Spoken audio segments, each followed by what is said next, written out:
Sensitivity of potentiometer.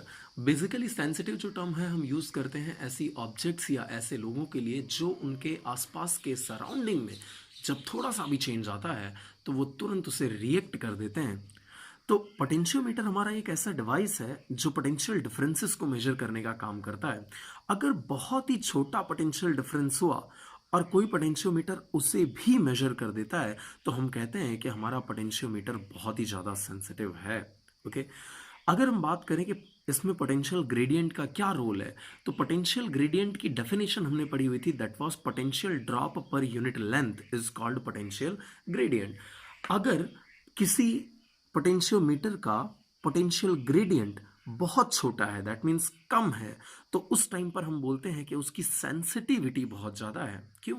क्योंकि ये जो फाई की वैल्यू है वो v बाय एल है, यूनिट लेंथ में कितना पोटेंशियल ड्रॉप है।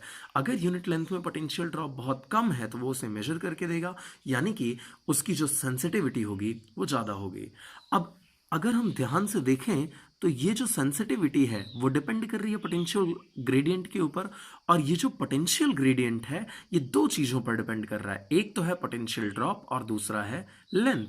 तो अगर हम बात करें कि लेंथ को अगर हम इंक्रीज कर दें तो लेंथ अगर इंक्रीज होगा तो फाई डिक्रीज हो जाएगा, और जितना फाई स्मॉल होगा सेंसिटिविटी उतनी ज़्यादा हो जाएगी। इट मीन्स अगर हम लेंथ इंक्रीज कर दें वायर की तो उस टाइम पर हम फाई को डिक्रीज कर सकते हैं, दैट मीन्स सेंसिटिविटी को इंक्रीज किया जा सकता है। सिमिलरली अगर वायर की लेंथ कांस्टेंट है और करंट को हमने डिक्रीज कर दिया है तो करंट के डिक्रीज होते ही पोटेंशियल ड्रॉप कम हो जाएगा, और पोटेंशियल ड्रॉप के कम होते ही पोटेंशियल ग्रेडियंट कम हो जाएगा, और पोटेंशियल ग्रेडियंट अगर कम हो रहा है तो हम फिर से कह सकते हैं कि उस पोटेंशियोमीटर की सेंसिटिविटी बढ़ गई है। Okay, So moving towards the next topic, that is color coding of carbon resistors.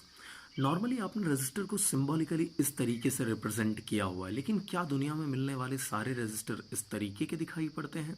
Answer है नो। नॉर्मली जब आप किसी भी इलेक्ट्रॉनिक शॉप के अंदर जाकर के और रेजिस्टर मांगोगे तो वो कुछ इस तरीके का इंस्ट्रूमेंट आपको पकड़ा देगा। ओके, जिसमें नॉर्मल एक रेजिस्टर के अंदर 4 कलर के बैंड आपको दिखाई पड़ेंगे, और उन बैंड्स का बहुत सिग्निफिकेंस है।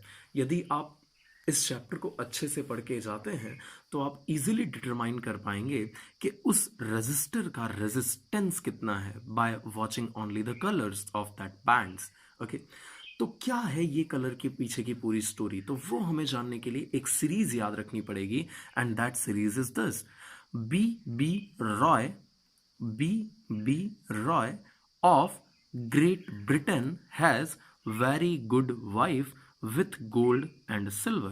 Okay, B.B. Roy of Great Britain has very good wife with gold and silver.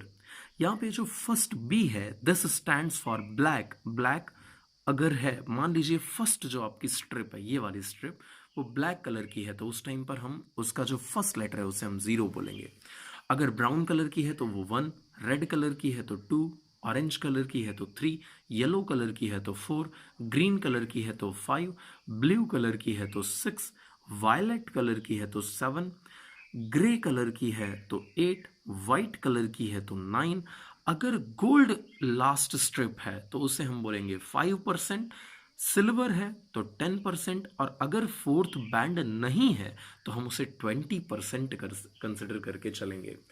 ये पूरी बात एक एग्जाम्पल से आपको बहुत अच्छे से क्लियर हो जाएगी। मान लीजिए हमने ये एक एग्जाम्पल लिया हुआ, ये हमारे पास एक रजिस्टर है।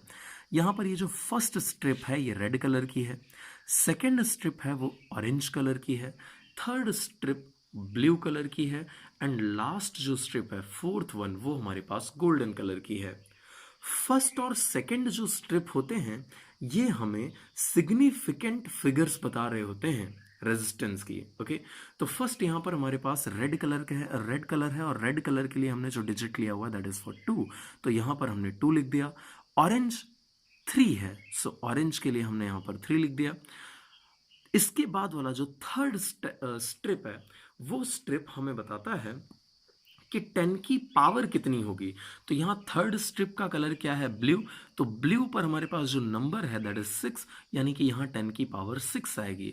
और लास्ट में ये जो लास्ट स्ट्रिप है ये हमारे पास टॉलरेंस होता है और ये दिया हुआ है हमें गोल्ड कलर का, और गोल्ड के लिए जो वैल्यू है हमारे पास वो 5% है, तो यहाँ हमने लिख दिया 5%। अब इन सबको एक साथ लिख दीजिए। सो ये हो गया 23 × 10⁻⁶ 23 × 10⁻⁶ ओहम प्लस और माइनस 5%।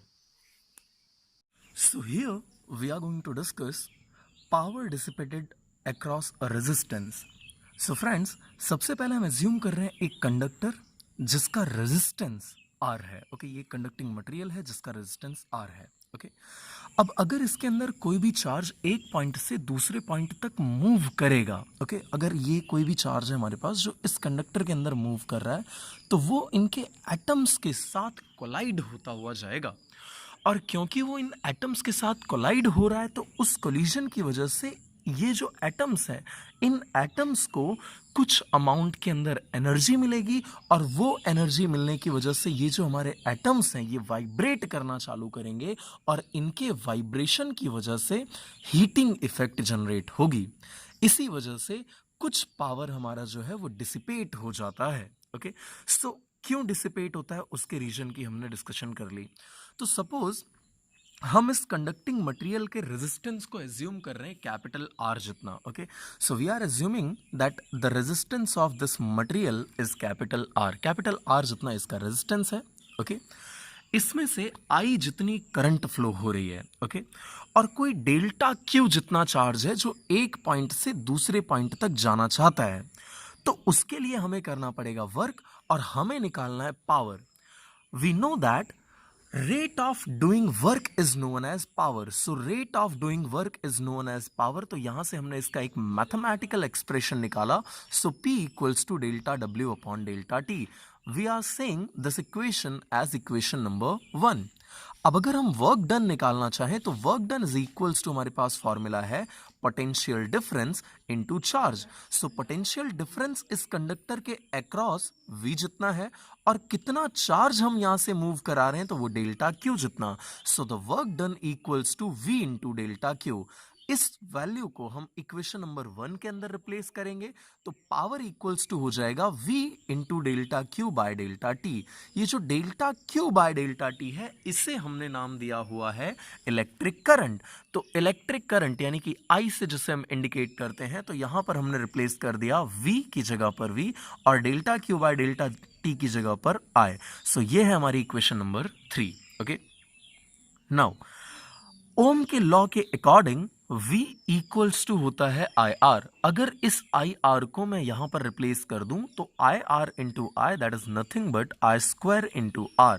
ये पावर का सेकेंड फॉर्मूला है. ओके, अगर ओम के लॉ को हम एक अलग तरीके से अगेन यूज करें तो यहां पर I इक्वल्स टू हो जाएगा V बाय R. अब I की ये जो वैल्यू हमने यहां पर ड्राइव की हुई है उसको यहां पर हम रिप्लेस कर देते हैं, तो ये हो जाएगा V square upon R square. क्यों? क्योंकि यहां पर I का स्क्वायर था. सो V square upon R square into R. एक R से एक R कैंसिल. सो पावर की जो हमारे पास थर्ड इक्वेशन आई वो हो गई power equals to V square divided by R. Okay, now general life में फ्रेंड्स इस पावर का हम बहुत ज़्यादा यूटिलाइजेशन करते हैं. फॉर एग्जाम्पल, जब आप बात करते हो किसी इलेक्ट्रिक आयरन की, तो वो आयरन इसी प्रिंसिपल के ऊपर वर्क करता है.